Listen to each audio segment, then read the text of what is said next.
দক্ষিণ এশিয়ার একমাত্র গণহত্যা জাদুঘর অবস্থিত খুলনায়। ৭১-এ বাংলার মানুষের উপর পাকিস্তানি বাহিনী আর রাজাকারদের চালানো অমানবিক নির্যাতনের চিত্র তুলে ধরা হয়েছে সেখানে। অথচ সেই জাদুঘরটি ২০২৪-এর ৪ আগস্ট ভাঙচুর করা হয়, লুটপাট করা হয় নথিপত্র ও দামি দামি মালামাল। ঘটনার ১.৫ বছর পার হলেও চালু হয়নি স্বাধীনতাকামীদের প্রাণের এই প্রতিষ্ঠান। এতে ক্ষুব্ধ মুক্তিযুদ্ধ প্রেমীরা। নতুন ব্লেন্ডে আরো রিচ অ্যারোমায় সেলন ফ্যামিলি ব্লেন্ড টে।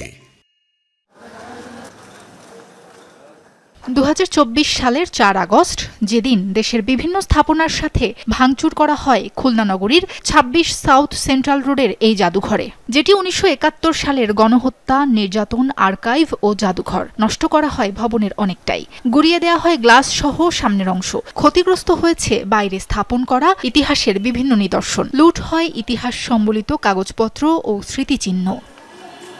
বাইরে থেকে দেখলে মনে হবে এটি কোনো পোড়ো বাড়ি। চারদিকে ঝোপঝাড়, আগাছা আষ্টেপৃষ্ঠে ধরেছে জাদুঘরটিকে। ধুলাবালিতে আবৃত ভবনের প্রধান ফটক আটকানো, ছড়িয়ে ছিটিয়ে থাকা কাচের টুকরো এখনও সেই ধ্বংসলীলার সাক্ষী। কোনো রকমে টিন দিয়ে ঘিরে রেখে মালামাল রক্ষা করার চেষ্টা করা হয়েছে। মূল যে মুক্তিযোদ্ধার যে একটা প্রতিষ্ঠান, একটা জাদুঘর, এইটাই বন্ধ। কেন এটা ভাঙচুর করা হলো, এখনো কেন খোলা হইল না? যারা নতুন প্রজন্ম দেখে শিখবে, যারা যুদ্ধ দেখে নাই বা ইতিহাস জানে না, তাদেরকে জানানোর জন্যই এই জাদুঘরটা প্রতিষ্ঠিত হয়। জাদুঘরে মুক্তিযুদ্ধ, গণহত্যা, শহীদদের চিঠি সহ ১৯২ ধরনের নিদর্শন ছিল। মুক্তিযুদ্ধের সময়ের ৩.৫ শতাধিক ছবি সহ আর্কাইভে সংরক্ষিত রয়েছে ১০,০০০-এর বেশি ছবি, ২,০০০-এর বেশি ভিডিও সহ অসংখ্য দুষ্প্রাপ্য দালিলিক প্রমাণ। যেগুলো লুট হয়নি সেগুলোও পড়ে পড়ে নষ্ট হচ্ছে।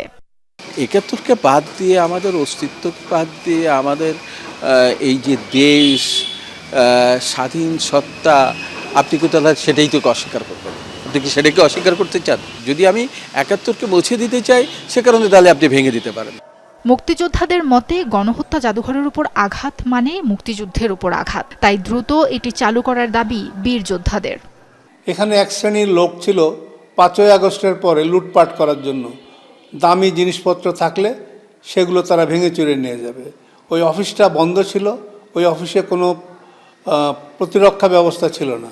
আমরা চাই দেশের মানুষ জানুক যে স্বাধীনতার যুদ্ধে এদেশের বর্বর হানাদার, পাক সেনা, জামাত, শিবির, তাদের বর্বরতা কী ছিল এবং তাতে এদেশের মানুষের কী পরিমাণ ক্ষতি হয়েছে।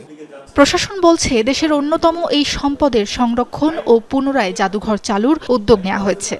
আইনশৃঙ্খলা পরিস্থিতি নিয়ন্ত্রণ করতে যেভাবে হোক সরকার এটি আপাতত বন্ধ রেখেছে, কিন্তু এটি তো আজীবনের জন্য বন্ধ থাকবে না ইনশাল্লাহ। এর একটি মহৎ জায়গা, তো আমরা প্রায়োরিটি বেসিসে কাজগুলো করছি এবং এটি অতি সম্প্রতিও হতে পারে অথবা কিছুদিনের মধ্যে আপনারা এটার একটি পজিটিভ নিউজ পাবেন।